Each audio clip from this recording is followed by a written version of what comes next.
Okay, the Cleveland Browns snapped their 3-game losing streak at the hands of the Denver Broncos in Denver. Not a great game to watch, not particularly interesting, although there were some fun things, but there were no shortage of things to talk about. So, we'll get into a number of things and then sort of the overarching thought on this week and where we head from here. But between that, a certain host of this podcast, in-house college rivalry, the whole Thanksgiving holiday and all this. Bree, how are we feeling after this week? A busy weekend for you. Yes, it was a bad weekend for Ohio football teams. So we will just leave it at that, Pete. I think I'm done. For what it's worth, I did not think Ohio State was as good as Michigan this year. What's interesting is has it been the last 3 years that they've been ranked higher than them too going into this game? I think just 2. Just the last 2 years? I think 2. It's always interesting to me that, they're above them and then they just can't pull it out. But it is what it is. So I don't get as mad. I will just say this. I think people know this about me.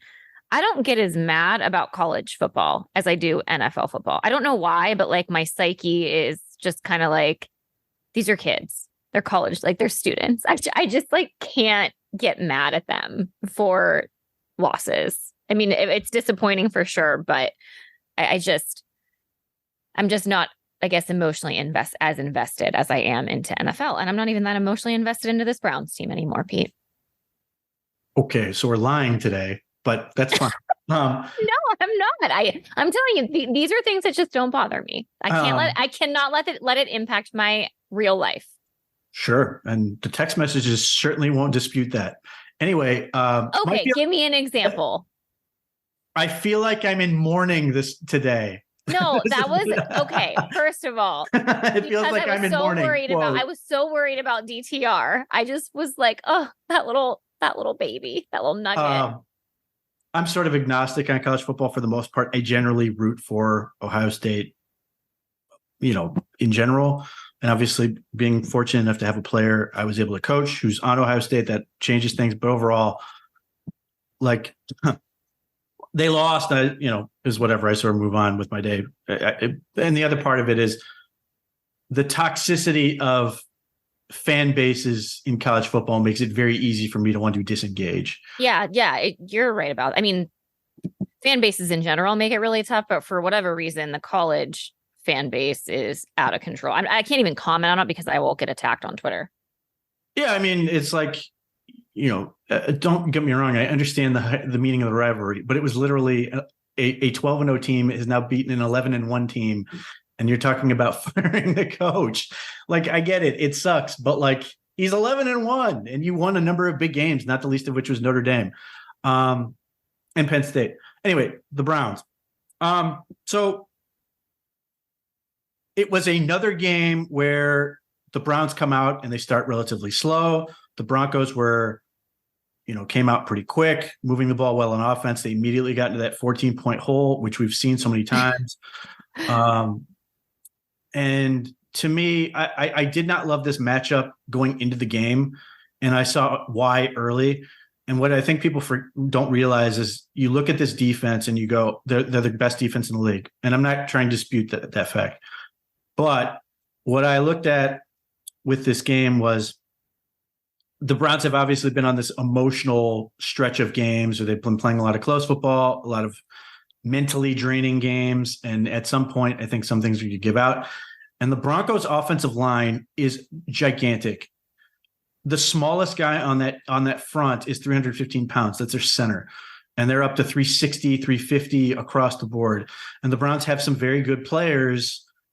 But particularly on the interior, they don't have a lot of size. Shelby Harris is a reasonably big guy. Like Jordan Elliott's decently sized, but like Mo Hurst is not. And you just started seeing, particularly early, the Broncos were able to just sort of work their way down the field, just shoving them around. It was, it looked rough. Now, here another game where the Browns sort of stabilized and found their footing, but it was frustrating here again to see the defense sort of struggle a little bit to find their footing early. Another offense gets going. That was, that's been a trend. And look, understandably, offenses have an advantage. You've worked all this week, you come up with your script and all this stuff specifically to try to attack these things you see on their defense. The defense then has to respond. That has been sort of troubling to see with the Browns in some of these games where you're just sitting there going, why do we need, and the offense is obviously complicit in this, but already starting the game out again, down 14 points before you really get going to the football game. Yeah, that was pretty disappointing. Because again, it feels like this has now happened multiple games. Well, this is the third road game in a row. Yeah. And so there's obviously a trend there that isn't great. And it honestly has felt very similar to how the previous games have went that looked like this, right? Just kind of running it down our throat up the middle. Like the teams are just running downhill. We can't stop it. I mean, this is essentially what the Steelers did the entire second half 2 weeks ago. It felt like Denver really just picked up on that, and that was exactly what they were going to do. And it felt like the Browns just didn't have an answer for it. And then not to mention, you were already going into this game thin with Denzel Ward being out from a cornerback perspective. And I do feel like that was something that maybe I didn't see being talked about enough. I like Greg Newsome, but I feel like he definitely struggled in this game overall. And I think Denzel, as much as he is frustrating in a sense of not being able to stay healthy and stay on the field, he's a lockdown corner. And I think his presence was missed like pretty significantly. Yeah, this is the worst game of arguably Greg Newsome's career. And I don't want to beat him up too much other than to say, look, he got beat up by Courtland Sutton. I have a number of questions on this. So at some point during the week of practice, I think Martin Emerson hurt something. My question that I would love to know the answer to, and maybe this will come up on Thursday, was the plan initially to put Martin Emerson on Courtland Sutton because Courtland Sutton is a very large human being, like he's physically imposing in addition to being a very good athlete. And then did that injury then change that? Because it just felt like Newsome was just physically outmatched. And obviously it wasn't like Sutton was beating him up necessarily, though the one OPI call where he just sort of muscled him up and caught the ball before they pulled it back with the flag certainly looked that way, but he was beating him with speed. That stood out to me as like, hey, you put Martin Emerson on Courtland Sutton, you put Greg Newsome on the other side against Jerry Jeudy or Marvin Mims, depending on the matchup. But like, I didn't love that matchup for Newsome. So in some respects, I feel somewhat bad for him, although he also did not play well. The part that's become a problem is Greg Newsome does not tackle. He just does not tackle. I was going to say that's what stood out to me again was just the amount of missed tackles, slip tackles, and particularly where we felt like we were just mismatched in general. There was at least one, and they just turned and threw the ball to the receiver. He didn't get him in two-hand touch. Like, it was bad. Now, he picked it up late after getting beat again. He sort of picked it up, so he got mad and threw his body around. But, like, I'm not going to beat him up too much for the game because I think if we just point fingers at players in this game, we're going to have to start taking off shoes and socks because we're going to run out of fingers and toes to point because it was just bad. There was a lot of bad football. And again, I think this sort of points to a exhausted football team. But yeah, they did look exhausted too. I mean, it looked like they were running out of steam. I know that obviously playing in Denver is difficult in general for traveling teams with the elevation changes. And it seems like in at least my recent memory, going to Denver and playing in Denver has not been favorable for the Browns. It's been bad. Terrible. It's been real bad. I'm trying to think. Baker Mayfield beat them. Was that his rookie year in 2018? I can't remember what was home and what was away because I feel like the one game where Dearness Johnson went off was in Denver. And that was a COVID game, I think, for Mayfield. I think was that COVID? I remember. But that would have been 2021 or so. It was when he had the shoulder injury, and like Dearness Johnson ran for like 150 yards, and they just beat him up. I don't know if that was in Denver or not, but the Browns have an atrocious record in Denver, like historically. So it's just been really, really bad. But again, with Newsome, like it is a trend of does not tackle. And Yeah, it's like, 2021, that was at Cleveland, but in 2018, that was at Denver, and they won. so That was the year that they won with Baker's rookie year. it's a rookie year. Wow. Okay. That's interesting. You don't remember? I remember that game. That was really exciting to watch because I feel like it was the middle of December and we were technically, I think, in the play, like we had kind of playoff. A lot of things had to happen at that point in the season, but we were like very excited about our future. Yeah. Well, Here we are now. We're in the era of unbridled enthusiasm right now. It's happening, one way or another. But yeah, like again, just one of the many players who struggled mightily in this game. Like, if we were just to go down the list and say who played well in this game, I think you can come up with a handful of guys, but it was just a disappointing day overall. And that was one of the big things. And I don't mean just defensively, I mean anywhere on this team, that it was a struggle. And I think like there are a lot of people, mad at Kevin Stefanski. We'll talk about it.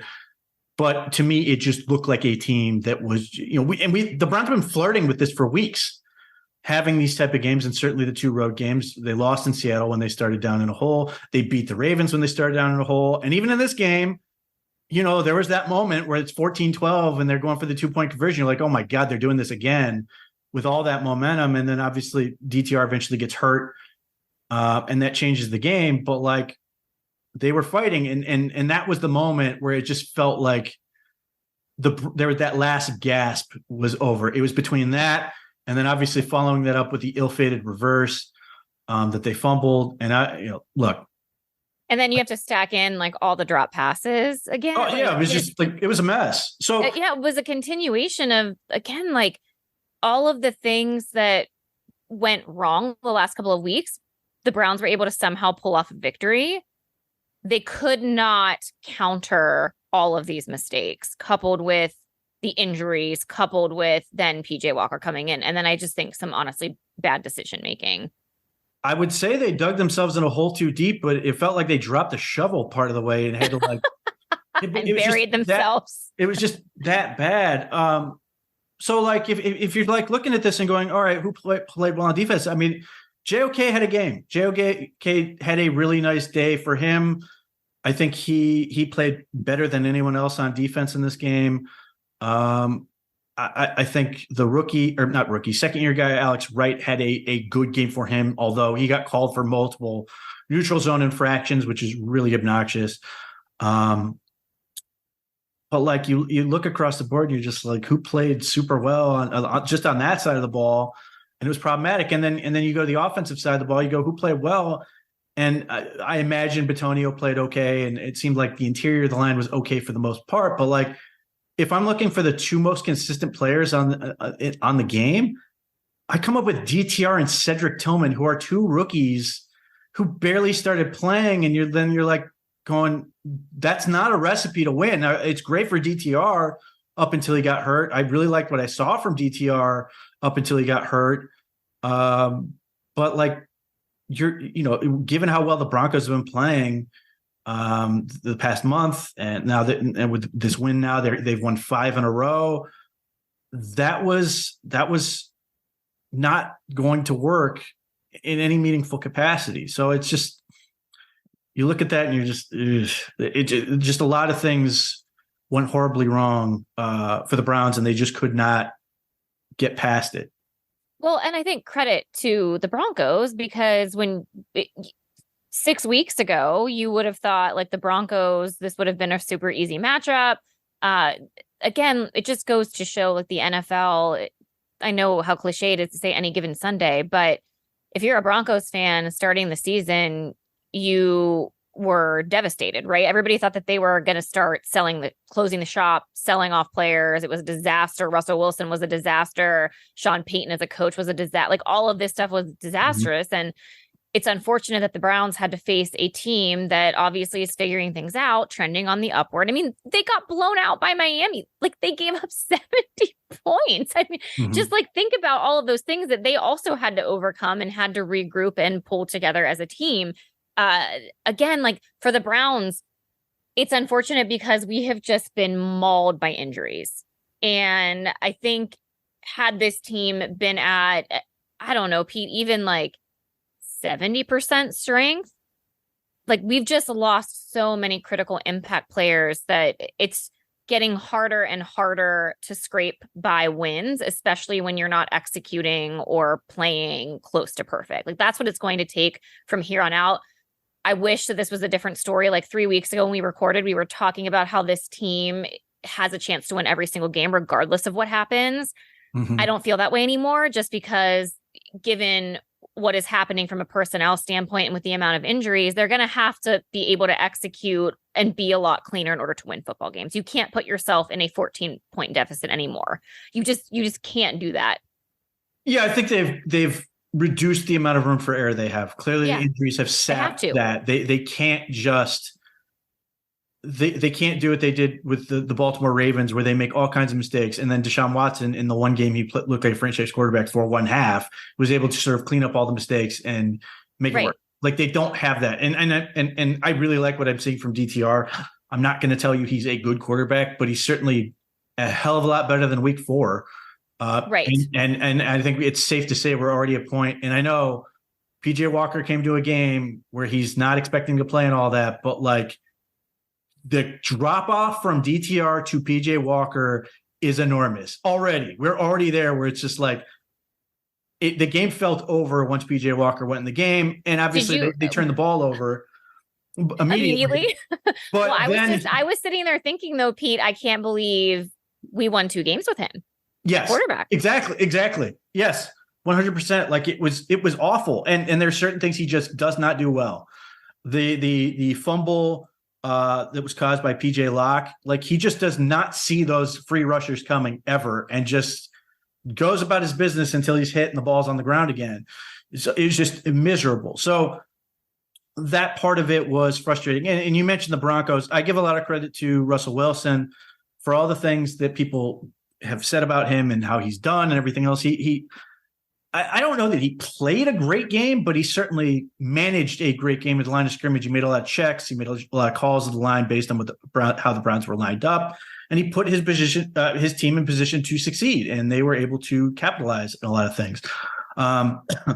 Certainly helped that they got some penalty yardage and stuff like that, but they got that quick 14-point lead before the Browns were able to start crawling back, and that, the Browns never scored 14 points. So that obviously was enough to win right there in the first quarter. Offensively is where there's a much larger conversation with what the Browns did, the choices they made. The knee-jerk reactions drive me insane. Because we literally sat through the third and fourth quarter of last week, and everybody's screaming at the Browns and Kevin Stefanski to let DTR open it up, let him be more aggressive, even though he's in his first, he's in a tough spot against 2 really, really good edge rushers in TJ Watt and Alex Highsmith. And you're going, no, let him do stuff. Let him start ripping it. Let him open it up, throw the ball deep and all these other things. And everybody's saying, why aren't the Browns being more aggressive? Why aren't they letting their quarterback play quarterback? And this continued the entire week. And to a point where it was correct to say you weren't going to beat the Denver Broncos playing like you did against the Pittsburgh Steelers. You had to be able to create more offense. You had to be able to push the ball down the field more. So the Browns come out and do that exact same thing, the exact thing everybody wanted them to do, and then people are immediately pissed. Now, I would sympathize with saying the Browns should have run the ball more, but what people are failing to sort of notice or recognize in the situation is on first down, almost every first down, the Broncos would line up in a 6-2, 6-down defensive linemen and 2 linebackers. Now, we can get producer Maddox in here, and he can tell you how many DBs are on the field at that point. 3. The Broncos were telling the Browns, DTR is going to beat us with his arm. We are not going to let Browns win on, just running the ball. And people have thrown around, 32nd in the league and rush defense and all this other stuff. Yeah. Part of that is because they gave 350 freaking yards to the Miami Dolphins in one game. That's going to skew it a little bit. And it doesn't make the Broncos good or like suddenly make them into a good run defense.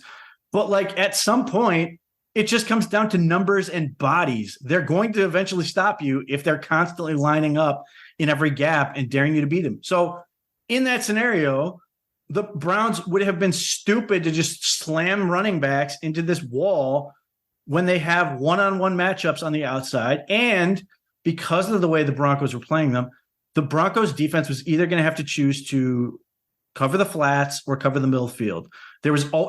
Because of how they were playing, they were not going to be able to cover every area of the field. And what'd you see? DTR, when it was open in the middle of the field, threw the ball in the middle of the field. When it was open to the flat, he threw the ball to the flat, like doing the things you want him to do.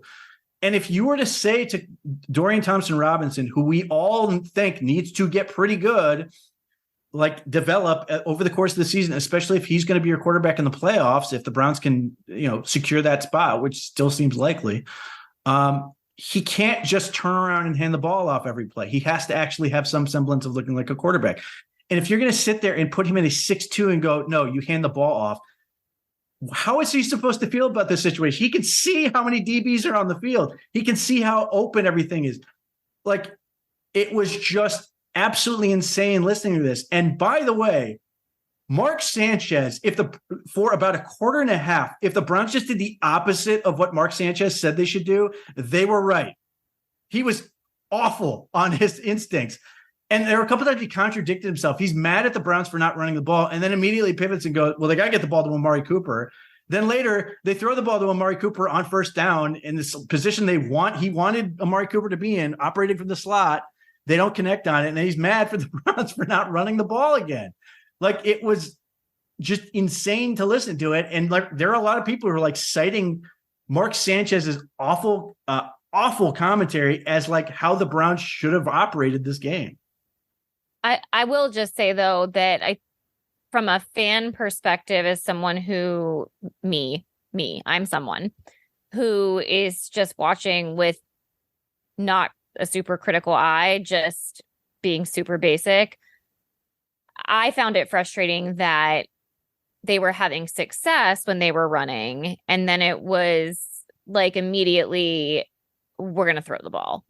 And with DTR obviously still kind of finding his way and finding the chemistry with his receivers. I mean, again, like his receiving core did not help him out.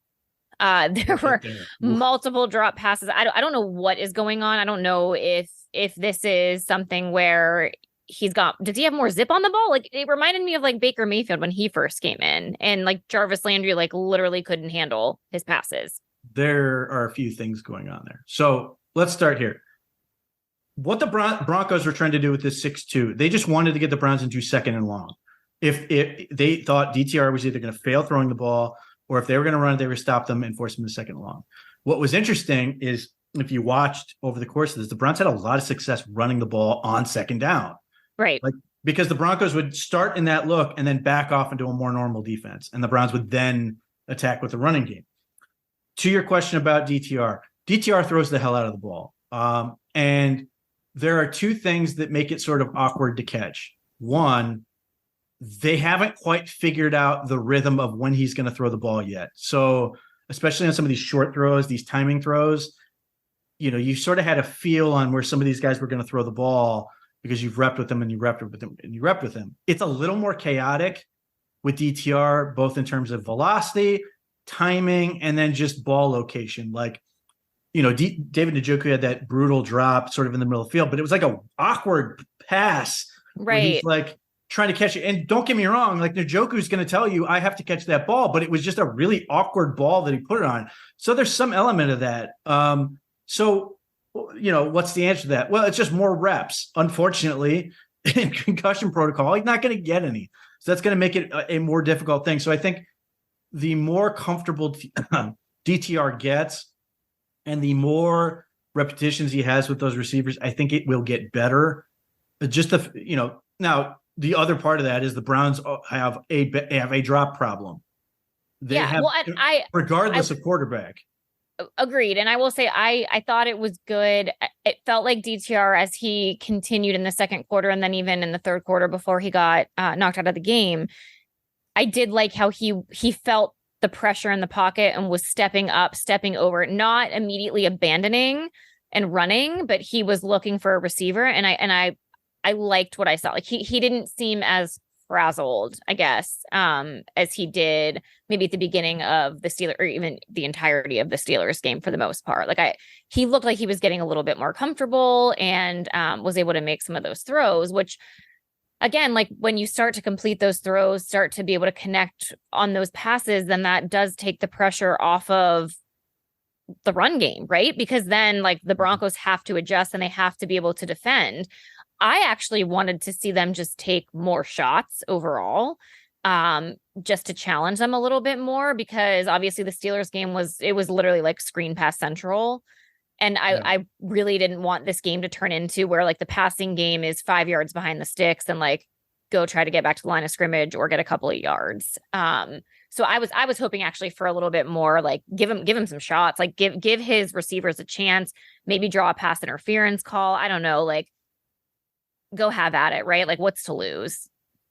Yeah. So again, I think as a product of his experience or lack thereof, it felt like he was very nervous and trying to get settled the first couple drives. Like there were a couple throws where he was late or he didn't see things right. And there were a couple, like he threw the one ball that they called, the guy hit his arm, but I think he was throwing over there thinking somebody was supposed to be over there when he threw it away.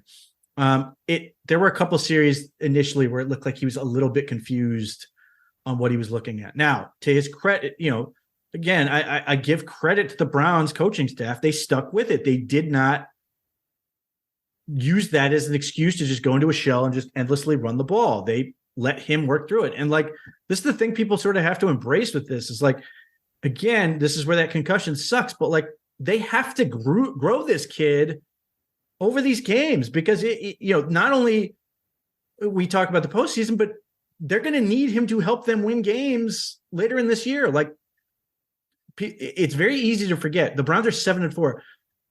17 games is way too many. It's just too many, but they've got 6 more games. Like, I think in some ways there's this feeling like the playoffs start in like 2 weeks. There's 6 more games.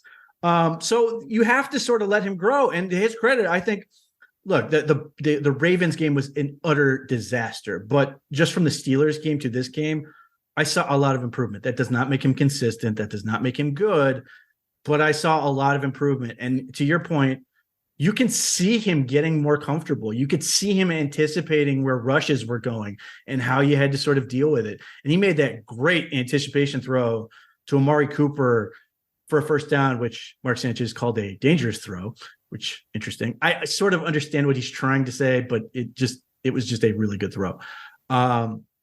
So yeah, I mean, you just look at him and you're like, okay, I get it. Like, and this is where I sort of don't understand why people are still continuing to get mad at it. And again, like to a point, I get it. I sort of wanted to run the ball too, especially with Ford. And there was at least one play, I know he missed the hole. He read Postage's block wrong and had a big opportunity and he missed it. And they were producing, but a lot of that was because the Browns were taking the time to sort of force the Broncos to be like, okay, we have to take this kid a little bit more seriously than we thought we might. And we have to adjust a little bit. And the Browns are starting to gain some momentum with that. So I was really happy with that. And along with that, I was thrilled with what I saw from Cedric Tillman. Cedric Tillman is a big, strong man. He got big, strong hands, and he is difficult to tackle. And there's this little element to him where he's like a tight end in a receiver's body, where he's just bigger and stronger than a lot of people out there. And he's a rookie. And granted, he's older for a rookie. He's like 23. But still, you're like, this is a rookie. He could get really good if he can continue to develop and do these things. But like clearly those two, the connection they've had, they've obviously been, from high school, and then they've been practicing together during this whole time. They clearly have it clicking. And Cedric Tillman obviously did not drop the ball and has, super strong hands as he showed in this game. There's that chemistry that they have, which, we're missing on some of these other things. So Yeah, I would love to see more of that, honestly.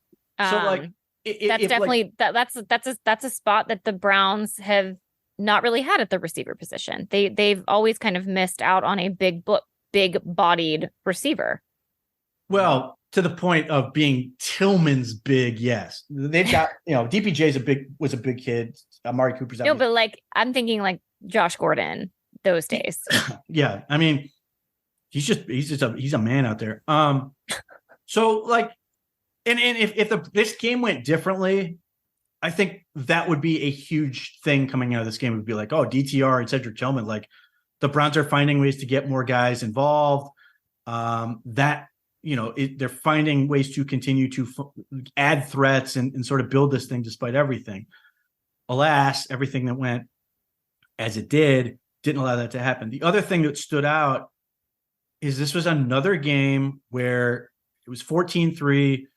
The Browns get the ball late in the first half. I think there were 3 minutes or so or whatever it was to drive down the field. And again, the Browns managed to string together a drive that allows them to score points. And the shame of it was that DTR was really good on the drive, and they ran some plays and they did some smart things. I liked that they did not force a couple things with the clock, and they let the 2-minute warning go because they didn't want, it was going to be third down. They didn't want to give the Broncos the ball back with a ton of time. They've done a really good job of sort of making sure that teams have not gotten the ball back late. And I think at the time Fox put up some stat that like the Browns are plus 24 on the season in those situations, which is really good. And then he comes out of that timeout and he scrambles for like 6 or 7 yards. I think he's just short of the first down. They get the first down with Kareem Hunt. They keep the ball going, and he is able to find throws and work the ball down the field. And then they get to that spot in the goal line or, inside the 10, he puts that great ball in the Njoku. And again, another tough catch, but like one of those you just got to have if you're going to sort of be this big time playmaker. And it was a great ball from DTR. And they just could not handle it. And they have to settle for the 3 points. And granted, it changed the game. I mean, 14-6, it's now a 1-score game when you sort of could have easily been like out. But you're sort of sitting there going, okay, I mean, the Browns had to get a stop in the third quarter, and then maybe they could get it going from there. So these were all these things where like people are crushing Stefanski, and that is going to change your run pass distribution when you're doing the 2-minute drill and you have to throw the ball because you're trying to save clock and do these other things. So it sort of did this. So again, I'm going to keep saying this. Yes, I would have liked them to run the ball a little more than they did, but you have to play what the defense is giving you. The defense kept begging them to throw the ball, and DTR delivered. Drops and all, they were able to find a success. You know what I never want to see again? Don't do it, because I already am planning on talking about this. Okay, fine, I'll wait. Is it about Harrison Bryant? Actually, no. Hey, he caught the ball. I'm fine with it. No, and I'm fine with his little sneaks. Thank you, because this drove me insane. In fact, Tony Grossi asked about this in the press conference today. Hey, he didn't say this. This is me asking it for him. Hey, Kevin, you know that play that's been working all year long and has produced multiple touchdowns? Stop doing. Why don't you stop doing that? This drives me insane. There are multiple teams that have been trying to do this for the last couple of years. The Chiefs, notably among them, have tried to do this with Travis Kelce and have not done very well with it. They've done it for the obvious reason. Patrick Mahomes at one point got hurt, and everybody got very, very scared that Patrick Mahomes is going to get hurt in a sneak. The Browns have had this happen to players and get injured. Kelly Holcomb and his teeny tiny fracture way back when, quarterback sneak. Not only that, and you've got Deshaun Watson, so do you really want Deshaun Watson taking sneaks, given everything he's gone through? And then DTR, God bless him, he looks like a child out there. He's like not a small boy. It's actually hilarious, though, that they're like, hey, Harrison Bryant, don't really care about you. Get in there. Go do what you need to do. If you get injured, whatever. Well, listen, but he's the guy. Can you imagine like being Harrison Bryant, though, and like being like, oh, it's okay if we lose you. It's fine. Well, I think there's some element of that, but like AVP talked about this last week and just said, last week or the week before, and just said, listen, Harrison Bryant is one of the smartest players on our offense. He knows how to do everything, and we trust him to execute. And he's shown that over the course of the season that he could do it. Like, he snuck the ball, and then they added wrinkles to it. They ran that pitch against the 49ers, which is a 16-yard touchdown where Kareem Hunt's slow ass was never touched. Like, my God. And we're sitting there going, I don't know. All right, lay off of Kareem. Poor Kareem. Here's people question, why do this? Why do you do this? And obviously, when they had Jacoby Brissett, they had an embarrassment of riches because he's just enormous. They don't have him anymore. DTR is not a big dude. PJ Walker's not a big dude. And you don't, at some point you're worried about your quarterback getting whacked over and over and over again. But like, what does Harrison Bryant do? What you see when you get lined up like that is everybody wants to put their guys in the middle and try to stop you from surging forward. So the Browns are like, okay, you don't have anybody on the outside. We'll pitch it to the outside and we'll score a touchdown or get a first down or do these other things.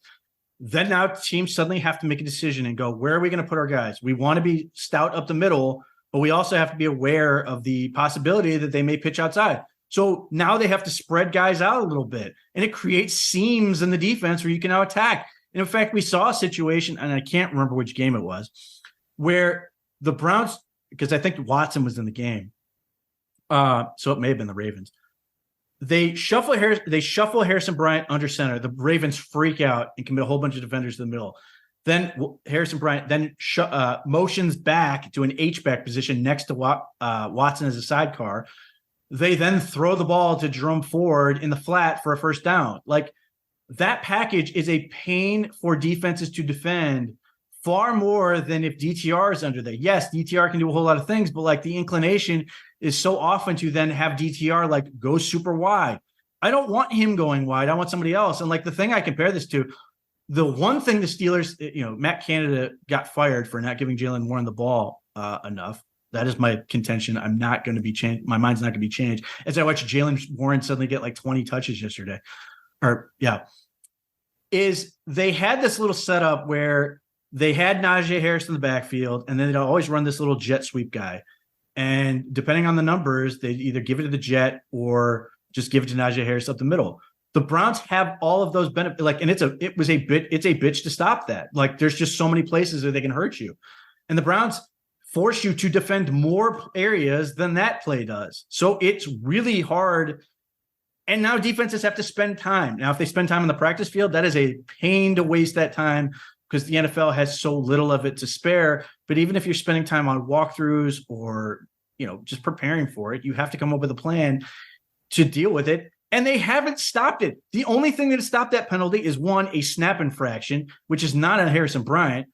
And I'm surprised that they called that on Ethan Posick for what they said was moving the ball forward. He rolled it, and I guess he slid it up an inch, but that still felt ticky-tack. But then the botched snap, it happens. It happened to Russell Wilson like the previous drive. So, like, don't throw the baby out with the bathwater just because you had a bad result in a play that's been delivering for you consistently. And it's been a really nice wrinkle to what the Browns have had on offense this season. Like, the inclination to be like, well, that worked, can't ever do that again, is insane. The flip side of that is the reverse. The reverse was bad. I hated the reverse in the meantime, and I understand. I understand why the Browns. That's what I said. That was what I was going to say. I don't ever want to see that again. Actually, I'm fine with it. I don't want to see it in that situation with PJ Walker coming in. Well, and this is like, it's unfortunate because PJ Walker is just sort of the gets the brunt of this because his existence. But look, the Browns set this up.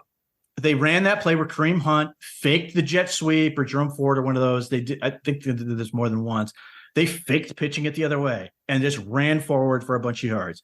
And this was asked in the press conference after the game, were you looking at the backside on those plays? And the answer is yes. Kevin Stefanski said yes, because of course it's yes. You want to see what the defense is doing, because if they are overcommitting to go get the Kareem Hunt or Jerome Ford, will be the pitch man in that situation, that opens you up to run that reverse the back other side. Having said that, I hated that call in the moment because it felt unnecessary. I understand you're trying to set it up. I understand that at some point you were probably going to dial that up. However, where they did it on the field is where I have a problem with it. I think that's a play you call, Same. typically typically you run what you'd call shot plays or trick plays more in the middle of the field. Yeah, and the fact like it was where they were on the field. Yes. Because obviously not executing that and having a mistake went horribly wrong, and that is exactly what happened. And obviously PJ Walker had just came into the game, so it was just all of those things kind of coupled up together, and we were in the game at that point. That's the other thing. 17-12. It so not that I had a ton of faith with PJ Walker coming in, but that to me, like at that point, I knew it was over. I just knew like they couldn't come back from that. So that is the play where I will say you should have just handed off the ball. Yes, just run in a straight line. Just run and just see what happens and then go from there. Maybe you call that a little bit later, but just coming in with that, again, I've seen it help. I've been on coaching staffs that have done it, but that felt unnecessary in that moment. They just needed to keep the drive going. And again, ultimately, the fumble is not on Kevin Stefanski. And the idea that the team hadn't practiced this, or people use this term, came in cold, is a bullshit term that means nothing. Pierre Strong plays special teams the whole game. It's not like he's been sitting there on his ass. And even if he was, they've practiced this play. It's not that they just drew it up in the dirt and said, hey, why don't we try this? They've done this. They failed to execute. That's unfortunate. That's what happens. Now, that to me still didn't lose the game. I'm with you. I think as soon as I think when DTR went down, that's really when the game was over. But certainly that fumble hurt. And then the fact that PJ Walker just could not function beyond that point was just no awareness, no awareness at all on the field. But like we talked about this, and people are mad about the running game. Like the Browns, when they came out in the third quarter, they got to stop, and then they score that touchdown on a really balanced drive. DTR threw the ball. Certainly. They ran the ball. Yes, they had balance. They were keeping the defense off balance and like went right down the field. And they, get down to the goal line. And I loved the T formation play action to Harrison Bryant for the touchdown. It was a great call. Like these are the things that when they don't work, people call them too cute, but like it was a good little wrinkle that gave them a wide open touchdown. And even the 2-point conversion was wide open. And I put some of it on DTR, low throw, but Amari Cooper's got to catch that ball. Just has to have it. And the game would be tied there. Well, and when they had to kick the field goal too, they had Amari Cooper was wide open too. I mean, DTR, he didn't see him, or I don't know, but there were play calls that worked. And again, they just either didn't get executed or mistakes were made. The reaction from the fan base is obviously Kevin Stefanski needs fired, right? Because of some people, yeah. Yeah, because of the play call with the fumble that immediately led to a touchdown. And again, I know that the defense was frustrating, especially to open up the game and to go into that hole immediately, but they were able to kind of regroup and hold the Broncos in the red zone. Like I will give them credit for that, where it's these turnovers that the offense puts the defense in that type of position that's just a lot. That is a lot to ask your defense, and a defense that was already injured, and Myles Garrett wasn't 100%. And at that point, it just felt like without him, coupled with the lack of offense and PJ Walker coming in, it was going to take a miracle to be able to pull off a victory, or any type of offense for that matter. Yeah, I mean, we've talked about Amari Cooper dropping the ball. We've talked about David Njoku dropping the ball. Elijah Moore dropped the ball right in his hands. Jerome Ford dropped a beautiful pass right in his hands. That was just the way. Again, the only guy I don't think who had to drop was Cedric Tillman. The play calls were there. They were not executing. And again, you just add up over and over and over again, and it's just going to lose. And then DTR gets knocked out. And again, I think between that, the fumble, and just PJ Walker having to be back in the game, it just felt like the Browns collectively spit their mouthpiece and just sort of were done. And then you added in Myles Garrett's arm is dangling for a lot of the second half. Amari Cooper gets knocked out with a rib injury, which fortunately is not broken. Jordan Elliott leaves the game with an ankle injury, and it just felt like the Browns, who we like, again, I've said any number of times how proud I am week in and week out of their effort, and just their never say die, next man up, and all the cliches that they were truly embodying. They just ran out of gas. There were no more men to come in and be the next man up. They just ran out of gas, ran out of guys. And again, I attribute some of the mental mistakes because there were a ton, like just in terms of things that happened that are entirely a function of no one but the Browns. False start, offsides, neutral zone infraction. They had the drops. Just a number of these things kept adding up where they were just doing stuff that had nothing to do with the Broncos.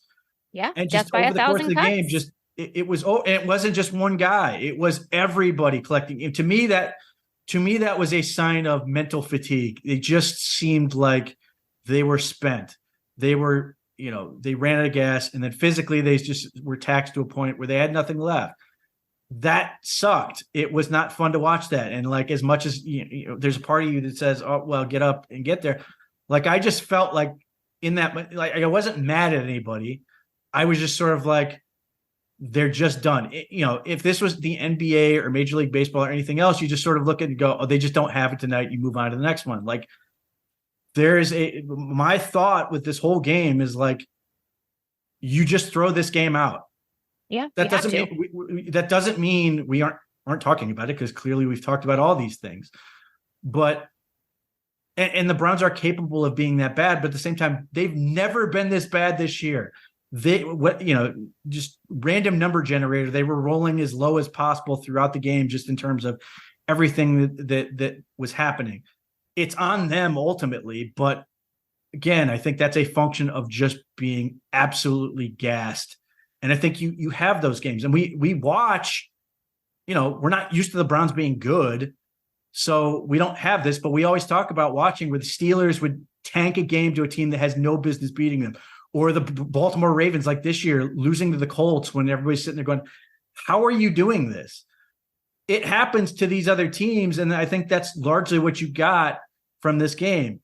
I don't think Kevin Stefanski's going to be that guy who decides to take the tape or football or whatever and symbolically go bury it somewhere. But I do think, just in the way he operates, he's going to, one, if you're a coach, I think he has to be, I think he more than anybody else understands just how much they've given in this stretch where they won 5 of 6. They just won 3 in a row. I think he has to be, more than anyone else, sitting there and go, yeah, man, we're out of gas. And then 2, now he goes about it and it's picking them up and just refocusing on them and saying, yes, we learned from it, but just forget it. And now it just becomes, he does what he always does, which he's done really well this season, and the team's done really well with, is now, how do you go 1-0 against the Rams? Fortunately, we got the good, reasonably good injury news on players, say for DTR, but like, if somebody's out for, obviously it would be devastating to lose Amari Cooper for a couple of weeks. It would be devastating to lose Myles Garrett for a couple snaps. But I do think that the way the Browns, and particularly Kevin Stefanski's, compartmentalized this and just said, look, we don't have to worry about, the next 5 games after this. We just got to worry about, what do we got to do to beat the Rams? The Rams are a beatable football team. What do we have to do to beat them? And I do think that resonates, and I do think that makes it easier for them. It doesn't feel like such a heavy lift for them. The whole, how do you eat a whole whatever one bite at a time? I think they've adopted that attitude, and it's been effective. And they're on the West Coast. They're staying on the West Coast. They have ample time to bond and reflect, which everyone was talking about their preseason, right? With the Greenbrier, and I love Kevin Stefanski's answer to that. Well, I didn't hear what he said. What did he say? So, like, I think DTR was talking about how he thought the Greenbrier is a really positive thing. I think some other players are talking about it, and like, it really helped them. You had no choice but to bond and all this other stuff. And they're like, somebody was asking Kevin Stefanski, he's like, what kind of impact do you think staying at the Greenbrier had? He's like, I can't remember that far back. So I actually Oh, think the California Kevin. thing is huge. One, I hope the Haslams are going to this because UCLA has a state of the art, spectacular facility. And I'm hoping that Berea is like, I know they've sort of committed to it, but we haven't gotten there where the, shovels in the ground yet. They need to upgrade some things in Berea or whatever they're going to do with the cross country mortgage field house, whatever, that doesn't have an actual weight room because they just put it on the field. Like I think UCLA is one of those places you're gonna be like, holy crap, that's a really, like, it was a spectacular facility. And I think that's helpful. Two, it does not hurt. I think it would be a huge benefit. They are going to be in what I hope is excellent weather in Southern California. Yeah. And not having the toll of traveling back and forth. Because I will say, like, it's a lot to travel. I know that they obviously have a better situation than the peons of the world that literally just hop on a commercial flight and have to sit smushed in a middle seat. They're definitely doing it much better than we are, but it still is a lot to get on a 4.5 hour flight and then to turn around and do it again, the time change difference and all of that. I mean, who knows what will happen, but I think it was smart of them to just stay there. And then the fact that they made the call prior to even going out to Denver to do that, I think is really smart on their end. Anyone who's listening, who's not Northeast Ohio, the weather this week sucks. It does suck. Yeah, it's and wet and miserable. It's going to be freezing tomorrow, rain, there's some snow coming. Yeah, they did the right thing. So if you are, just how do you react when you sort of realize, I've got to deal with this? Like, I was just thinking, I don't even want to walk to my car after work tomorrow. I'm already dreading that. Yeah, like it has an impact. It has an impact on how you feel about things, like your energy level, just sort of how. So I think it is good for them to get out and hopefully get some sun in addition to, be smart, do the things you're there to do, make it a business trip. And I do think the being able to sort of get back and bond and do that type of stuff will be beneficial, like get a little recharge. Like, I'm okay with the Browns tanking the game the way they did, if it means, and I don't need it to be, I don't care about hearing, well, this humbled us. I don't care. I don't need to hear it. I don't care about that. What I do want to see or hear or whatever is this just, we just needed a chance to sort of recharge physically, mentally, and get back on this, like, just to be able to say that game sucked, but that's not who we are.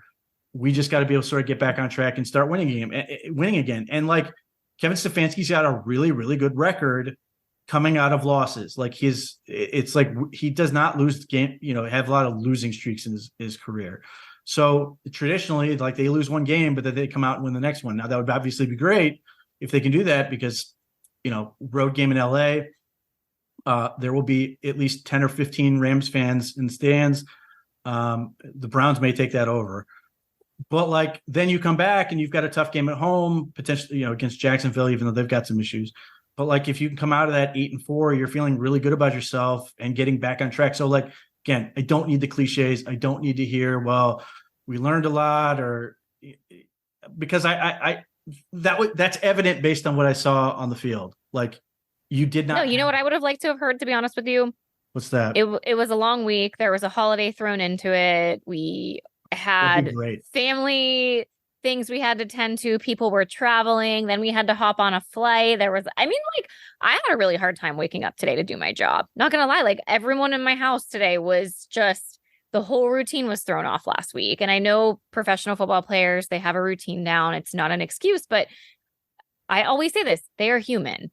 There are different elements to it all, of having to take a road trip during a holiday week and leaving your family for 2 weeks. I mean, those are all real things that they have to deal with. And again, it's not an excuse necessarily, but Denver had the benefit of not having to go anywhere, not having to travel, not having to deal with all of that stuff during a holiday week. So if they can come back charged up and ready to go and look back again like the team we've seen for the majority of this year, I'm fine with what happened in Denver. That's sort of life. Not everybody has their A game. I thought the Browns played their C game. But you're not going to win every football game either. Like, we have to stop with this whole, like, we're never going to lose another game. Like, they're going to lose. Well, Like, it's going to happen. yeah, I mean, and the frustrating part is like they play in this division where no one wants to die other than I know, it's annoying. And particularly the stupid Pittsburgh Steelers. Like, they fire their OC. Like, just can they not just fall apart? But that's all I'm asking for, is for them to just have a dumpster fire of a season. You fire your offensive coordinator and then like everything's magically fixed. Like, come on, guys. It's definitely not magically fixed. If you saw the Deontay Johnson fiasco. I did see that play as soon as it happened. I get that they won, and I'm not going to make some grand declaration that the Steelers are over anything, but I would say they have some work to do in their house.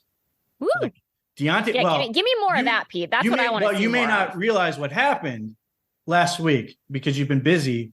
So last week, Deontay Johnson, as you saw, went palms up multiple times during the game, and then reportedly got into a screaming match with a coach that had to be separated. I did hear about that. Went to the locker room and got in another screaming match with Minka Fitzpatrick, where they had to be separated. And then he comes out, and obviously, whether or not he caught the touchdown pass and it should have been a touchdown, they didn't call it a touchdown. And the very next play, he just stands there watching the play, and then the ball is on the ground. He doesn't care whatsoever. This Bengals pick it up in front of him and start running with the ball. Like, again, I give Mike Tomlin so much credit for the culture that they have developed in Pittsburgh, and they've been able to cover up a lot. Like, they got Antonio Brown to function at a level that makes no sense given what a crackpot that dude is. But that was bad. And, the Steelers may put on a good fit, a good face on that and go, oh, it's no big deal. We won the game. We're moving on. And obviously, you saw them. So you may have seen their videos of them celebrating in the locker room, which I believe is their Super Bowl, according to according to their fans. But that was not a good look, and I don't know if that's going to get fixed. And maybe over the course of these games, if they continue to show more functional offense, maybe it gets repaired. But I'm not going to suggest that Mike Tomlin should be fired, but I do question whether or not they can bring back everybody on that team, or if they're going to have to start making some changes in terms of personnel, because certainly Matt Canada has been a source of a lot of problems, and I think that has caused a lot of the tension there. But Matt Canada had nothing to do with what I saw on Sunday, and nothing to do with Deontay Johnson just quitting on everybody for the world to see. Yeah. If only his dad starts cutting up some film and we'll get there, sending it to his coaches. So here's the thing now. If DTR is not playing, I can't do another game with PJ Walker. I can't. Listen, No, I'm not. I'm not doing it. I'm not going to record a podcast with PJ Walker playing quarterback anymore. I can't do it. I am grateful for the 2 game-winning drives. Like, he beat the San Francisco 49ers, a Herculean feat. He managed to get that win against the Colts. Yes. It's awesome. Those are great memories. I will treasure them for at least another couple of weeks.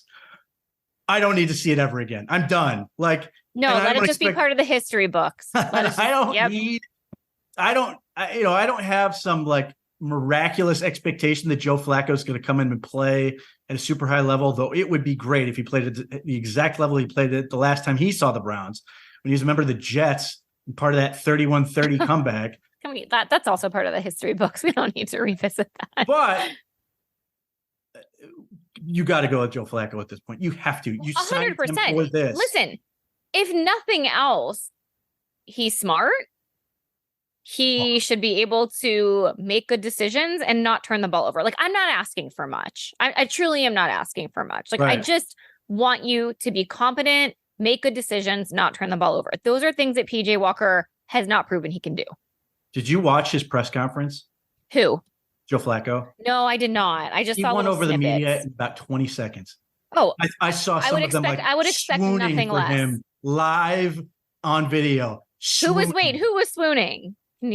Multiple men in that room were swooning at their big, tall quarterback. Were they the boomers? This feels very like boomer salad. Like I think my dad is also swooning over Joe Flacco. You go back and look at the quotes and swaggered into the press conference. Now listen, he was great. He listening to him, he was awesome. His press conference was very interesting. he had a lot of good stories talking about like everything and a lot of good stuff with his kids and What all do this you other think he stuff. was thinking watching the game on the sidelines yesterday?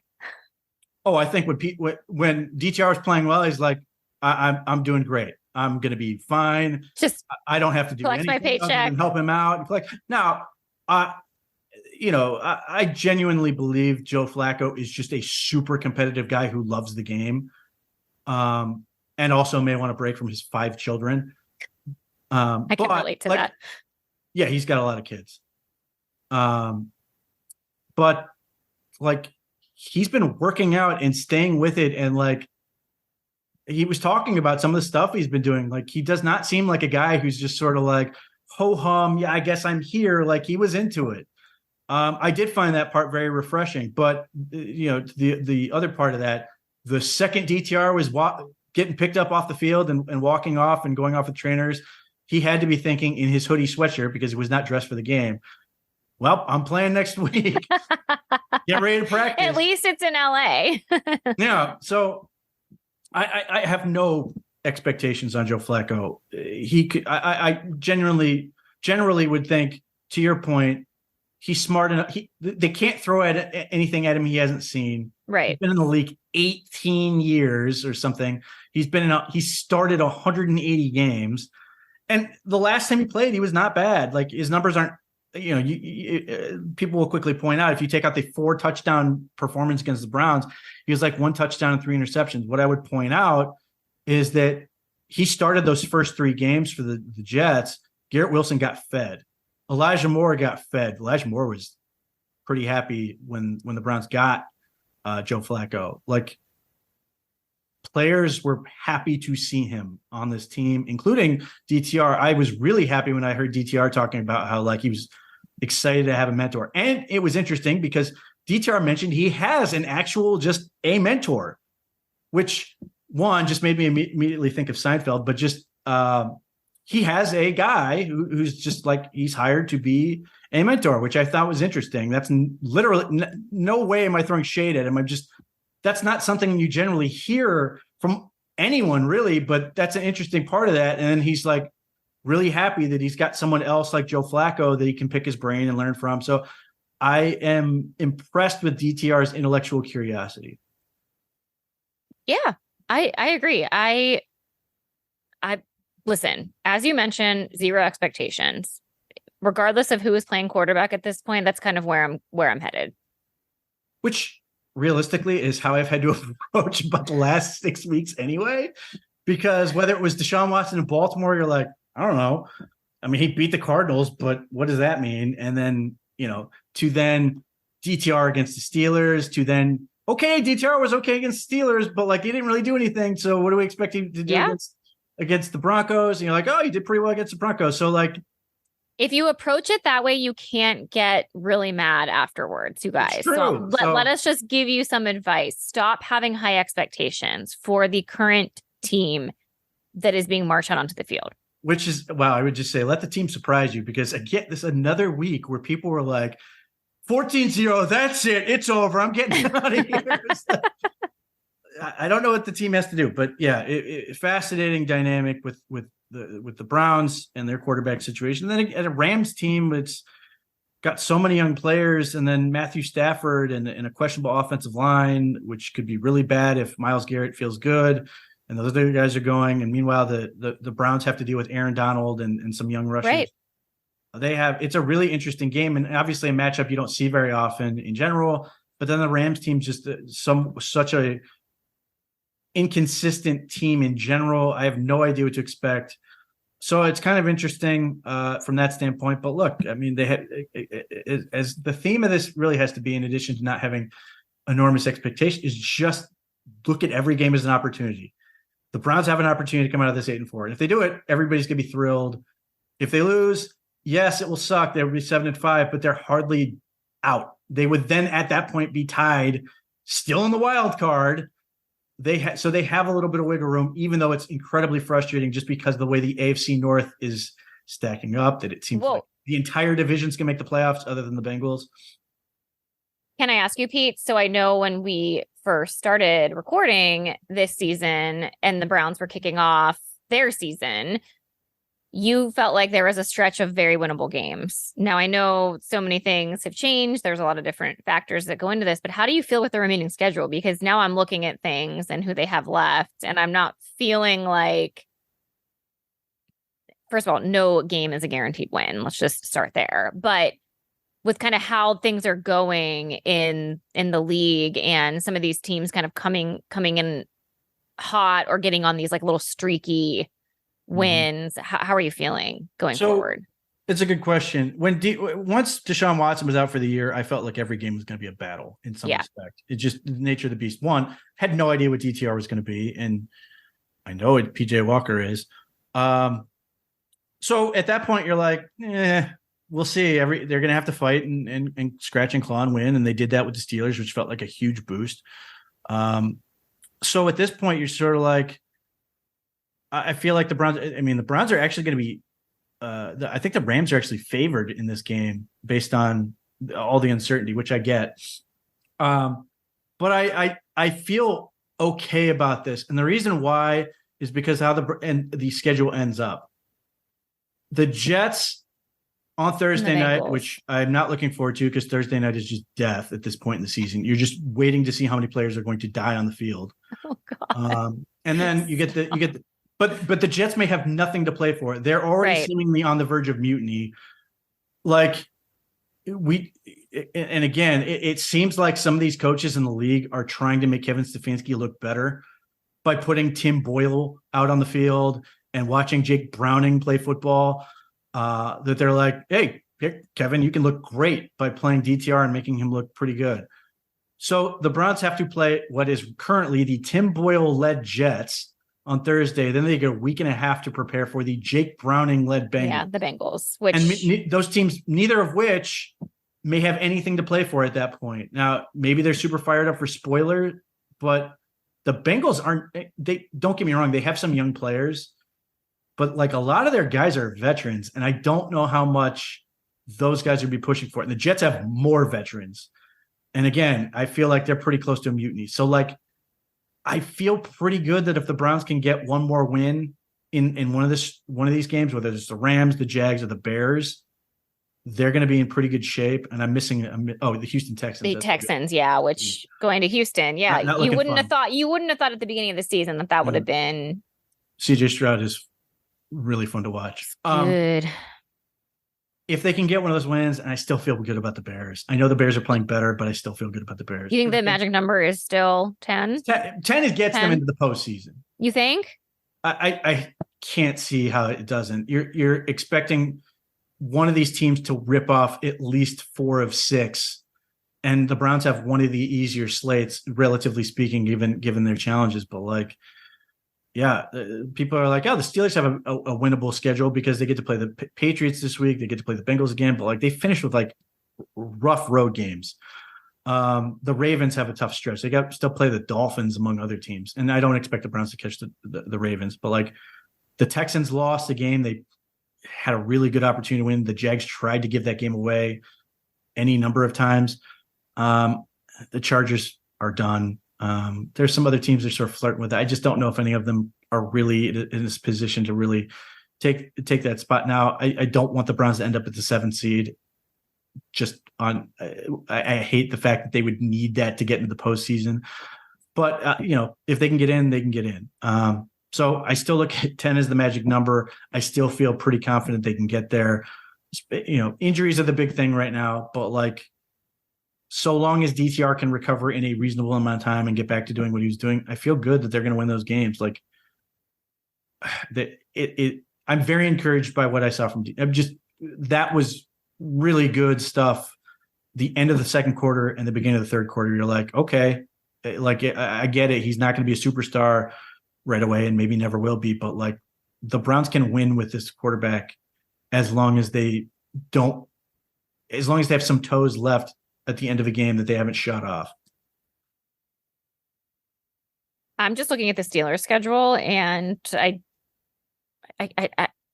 Patriots and Bengals. Like you're just like, why? Patriots, Bengals. They could have played Joe Burrow. Gardner Minshew. Right, that's what I'm saying. Actually, yesterday before the game, and I'm trying not to be like the person that's like crying because again, I wouldn't apologize if I am a Steelers fan or a Steelers player. Like you play who is in front of you.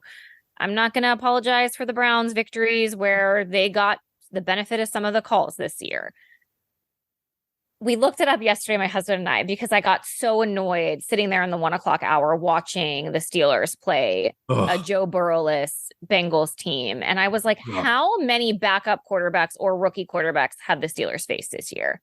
And the answer, I think, was 5 already. 5 of the 11 games were rookie or backup quarterbacks. Now, given they didn't beat the Browns with their rookie quarterback, but the fact, though, that this is a situation that they're in, and it feels like every single year they have these like breaks that just keep them relevant and alive. And listen, credit to them because they take care of what they need to take care of. Yeah, the Browns obviously got Gardner Minshew back, technically a backup, even though he's reasonably okay. But the Browns have taken the opposite track. Instead of Yes, facing every other team's backup quarterback, they will play you with theirs. exactly. And now they're about to be 4 deep.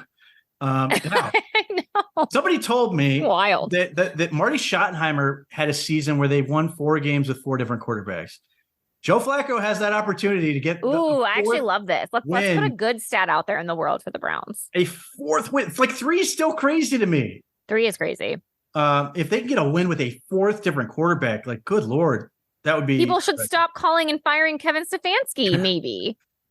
Kevin Stefanski, Alex Van Pelt's done a really good job. Listen, in his capacity with the quarterbacks. Yeah, it's been really impressive. Be mad at Kevin for the situational play call where they called the reverse. Like I like that's fine. Yeah, you can be mad. You can be mad at him. You can be mad at him all you want for play calls, for decisions, time management. If you're my father, that's okay. Like be mad at him. We don't need to call and say he needs to be fired because you're not being fair and giving him any credit for any of the wins. Right. Are you going to give PJ Walker credit for those 2 wins? Probably not. Well, and the thing is, like, don't get me wrong, the defense has been critical to the success of this team. They have been. But, like, again, how many ends of halves and end of game drives have the Browns not only put together to take leads, but don't even give the other team a chance with the ball? Yes. How many times have they finished with a kick going through the uprights and the other team has just this week, the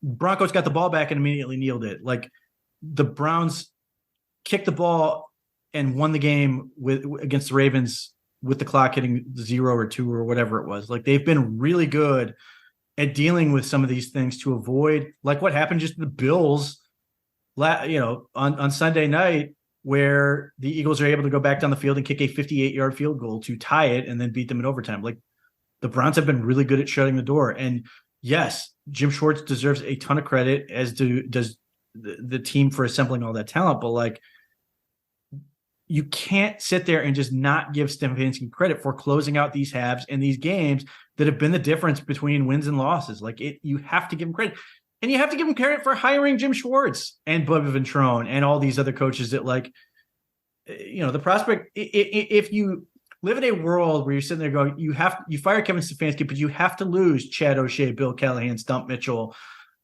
Shane Peters, Jim Schwartz, Bubba. Yeah, they wouldn't be willing to give that up. Like they have a really good coaching staff. So and the other part of that is people seem to like working for Kevin Stefanski for whatever reason. So also shout out to my dad. He in DraftKings yesterday picked the most pessimistic lineup, which meant that he picked mostly Broncos players and he won first place. So shout out, Dad, for your pessimism. You continue to win money that way.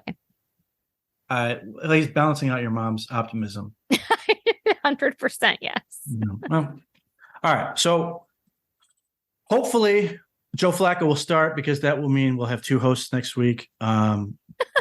Otherwise, who knows? But look, again, I'm waiting for Pete. I'm waiting for you to boycott if that happens. It's not going to be just me. We'll see. PJ Walker is just tough. Opportunity in LA. Hopefully they take advantage of it. Hopefully those guys are healthy and they get some better luck than they've had with for this year with injuries and can come out with a victory. If they can, they will be 8-4 with still 5 games left. I'll leave it on this. 17 games is too many It's way too many. If you want to help us out, like, subscribe, all that stuff, leave comments, tell a friend, all that stuff. We appreciate the support, and we'll be back next week, or hopefully.